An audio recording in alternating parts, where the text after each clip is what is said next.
हर planets को समझते हैं थोड़ा थोड़ा, और उन सबकी रेमेडीज को समझते हैं। ठीक है, स्टार्ट किससे करें? आप स्टार्ट करो। ठीक है, चलो सूर्य से कर लेते हैं स्टार्ट। सूर्य हमारे घर में जो होता है, रिलेशंस में हमारे लिए फादर होते हैं सूर्य। तो रिलेशन तो नो डाउट फादर के लिए अच्छा रखना ज़रूरी होता है। अगर आपकी कुंडली में सूर्य खराब होता है, जो हरी सौंफ हमारे घर में आती है ना, हरी सौंफ जो किचन में यूज़ होती है, वो थोड़ी सी चबाकर उसके ऊपर दूध अगर पी लिया जाए तो सूर्य आपकी कुंडली में कैसा भी हो वो अच्छा होना शुरू हो जाएगा। तो सूर्य आपके लिए नेम फेम का कारक भी है, आपके लिए हेल्थ का कारक भी है, और वैसे भी आपके लिए सूर्य ओवरऑल आपके कनेक्शंस का कारक होता है। तो हरी सौंफ खाकर उसके ऊपर से थोड़ा सा दूध पीना सूर्य को ठीक करेगा आपके लिए। दूसरा ग्रह हमारे लिए होता है चंद्रमा। चंद्रमा के लिए नॉर्मल चीज़ है, दूध से शिवलिंग का अभिषेक करना। जितना रेगुलर करोगे उतना आपके लिए अच्छा है। चंद्रमा जो है ना, हमारे घर में हमारी मदर जो होती है वो चंद्रमा है।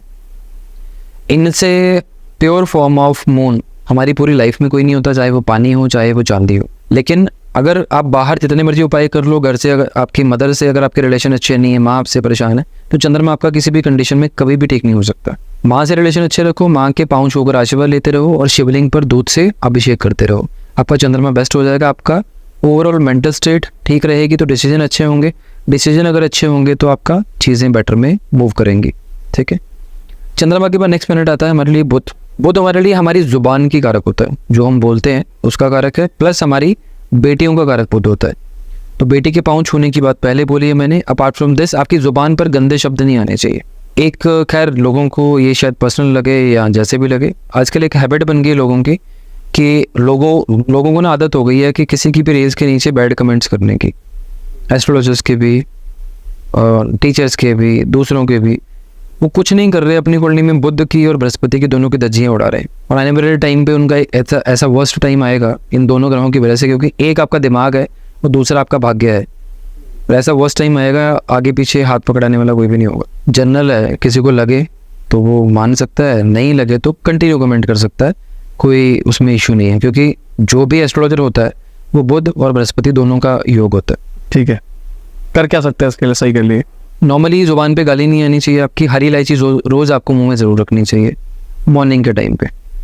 हरी इलायची च्यू करना चाहिए 15 से 20 मिनट आपको, तो बहुत आपका अच्छा होना शुरू हो जाएगा। इलायची वो वाली भी ले सकते हैं, सिल्वर कोटेड इलायची आती है जो? नहीं, सिर्फ हरी इलायची। हरी इलायची के ऊपर भी सिल्वर कोटेड होती है आजकल। वो तो फ्लेवर्ड आती है ना अलग से, जो पैक्ड आती है। मैं तो नॉर्मल हरी इलायची की बात कर रहा हूँ, जैसे पूजा में जो यूज़ होती है हरी इलायची।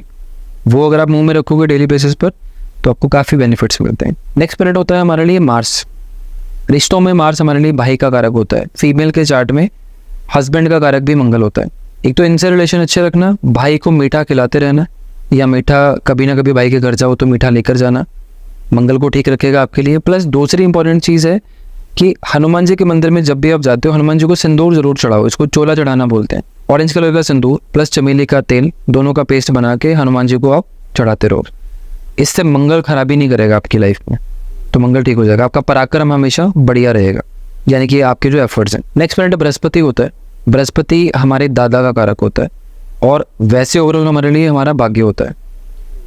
किसी भी मंदिर में, जैसे कोई बड़ा मंदिर आप देख लो, जैसे कोई पहाड़ के ऊपर कोई मंदिर बनाओ, ऐसे किसी मंदिर में अगर आप जाते रहोगे फ्रीक्वेंट बेसिस पर, मंदिर में सफाई करते रहोगे, जैसे आपने देखा होगा ना कुछ रैंडमली लोग आते हैं मंदिर की सफाई करते हैं, वो करते रहोगे तो बृहस्पति आपका भाग्य हमेशा अच्छा रखेगा। ठीक है, गुरुद्वारों की भी कर सकते हैं? बिल्कुल, मंदिर गुरुद्वारे दोनों की कर सकते हैं विद ऑल द टर्म्स। आपके दादाजी का अगर मानो दादाजी हैं, उनसे टर्म अच्छे रखिए, नहीं है तो उनका श्राद्ध जरूर करिए, तो बृहस्पति आपका अच्छा रहेगा। प्लस आपके रीति रिवाज आपको नहीं छोड़ने, जो भी आपके परिवार के हों। बृहस्पति के बाद नेक्स्ट प्लैनेट हमारे लिए शुक्र आता है। सब शुक्र नॉर्मल कंडीशन में हमारे लिए हमारी वाइफ जो हमारी है वो शुक्र होती है। अदरवाइज मटेरियलिस्टिक चीज़ों में देखें तो शुक्र हमारे लिए, जैसे गाड़ी भी शुक्र है और इत्र भी, परफ्यूम भी शुक्र है। परफ्यूम में क्या थोड़ा सा अल्कोहल भी होता है, इसलिए पूरी तरह से शुक्र नहीं होता, बट इत्र पूरी तरह से शुक्र है। कपड़े भी शुक्र है। तो कपड़ों का, इत्र का, दो चीज़ों का दान बंद, और वाइफ से डिसरिस्पेक्ट बंद। जो बंदा अपनी वाइफ से गाली गलौज करेगा या वाइफ को डिसरिस्पेक्ट करेगा, हैंड रेस करेगा, उसका शुक्र पूरी लाइफ के लिए धज्जियां उड़ाएगा उसकी। अभी तो इन चीज़ों को उनको बहुत अच्छा लगेगा, लेकिन आने वाले टाइम की कंडीशन ऐसी होंगी कि जो शुक्र की कंडीशन ख़राब होगी ना, वो बंदा खाना खाने तक का मोहताज हो जाता है ऐसी कंडीशन में। और देखो फीमेल क्या है, खुद फीमेल प्योर वीनस है खुद के लिए भी, तो इनको खुद को भी इत्र ज़्यादा लगाना चाहिए। देखो ये चीज़ मुझे याद नहीं है कि कहाँ मैंने सुना था या पढ़ा था, बट फीमेल की हाई बड़ी बुरी होती है, मैंने सुना था इस चीज़ का। तो वो चीज़ भी एक भगवान ने कहीं ना कहीं कुछ सोचकर बोली होगी, क्योंकि इस पूरे ब्रह्मांड पे जिस चीज़ का जिक्र है उसका अस्तित्व ज़रूर होता है। तो वो चीज़ भी ध्यान में मेरे ख्याल से रखनी चाहिए।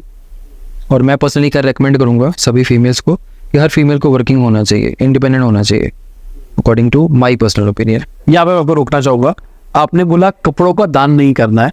मैंने कई बार सुना है, बहुत एस्ट्रोलॉजर कहते हैं कपड़े और जूतों का दान नहीं करना है। अब दान नहीं करना है मतलब मेरी पास तो घर पे बहुत कपड़ा पड़ा है, अब एक टाइम के बाद तो हमको उसको स्क्रैप करना ही है ना। तो स्क्रैप करना क्या है, बर्तन ले देते हैं जो पहले मम्मी लोग करा करते थे। आजकल नया ट्रेंड आ गया था यार, जो काम वाली होती है उनको दे दो, उनके घर वालों के काम आ जाएगा। तो दान ही तो हुआ एक तरह से वो। हाँ बिल्कुल दान है, जो हम गिफ्ट देते हैं वो भी दान होता है। जो हम किसी मतलब कपड़े भी किसी को गिफ्ट भी नहीं देने, गिफ्ट तो दान होता है, गिफ्ट इज दान ओनली। ये तो गिफ्ट वर्ड अंग्रेजी वर्ड हमारे बीच में आ गया, अदरवाइज दान ही है और क्या है। जो हम पैसा देते हैं उसको हमने शगुन का नाम दिया है। शगुन तो स्पेसिफिक कंडीशंस पर है। आज तो लोगों को ये भी नहीं पता कि आपको 101 क्यों दिया जाता है, 100 क्यों नहीं दिया जाता पूरा। बताओ,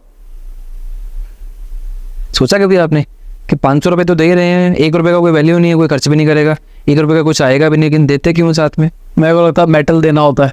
इट्स नेवर लाइक मेटल।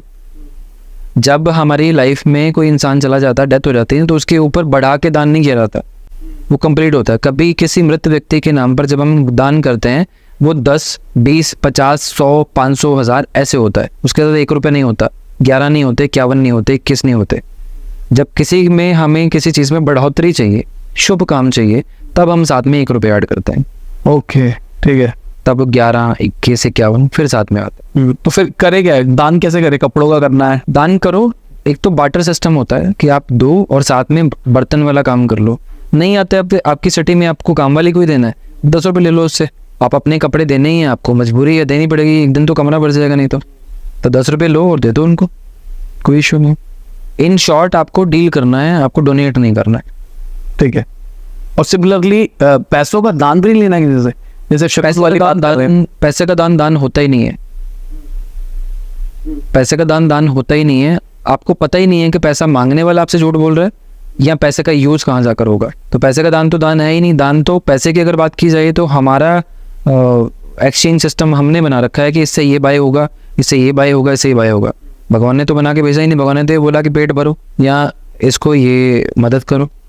और मदद में मान लो कि कोई बंदा एक्चुअल में हॉस्पिटलाइज है, आपको किसी बंदे ने आके बोला कि 100 पर्सन हॉस्पिटलाइज है, मुझे पैसे की ज़रूरत है। अब या तो अब उसके साथ जाओ, बिल भर दो वहाँ पे, तो आपका पैसा दान में लगेगा क्योंकि इलाज में लगा है। या आप दवाइयाँ खरीद के दे दो उसको, तो वो दान है। शगुन जैसे देते हैं, तो शगुन देना सही होता है या नहीं होता है? दे सकते, मतलब वो ऐसा कोई दिक्कत? लड़की की शादी में ज़रूर देना चाहिए। ठीक है। और जितनी आपकी इच्छा हो उससे ज़्यादा देना चाहिए। ठीक है। और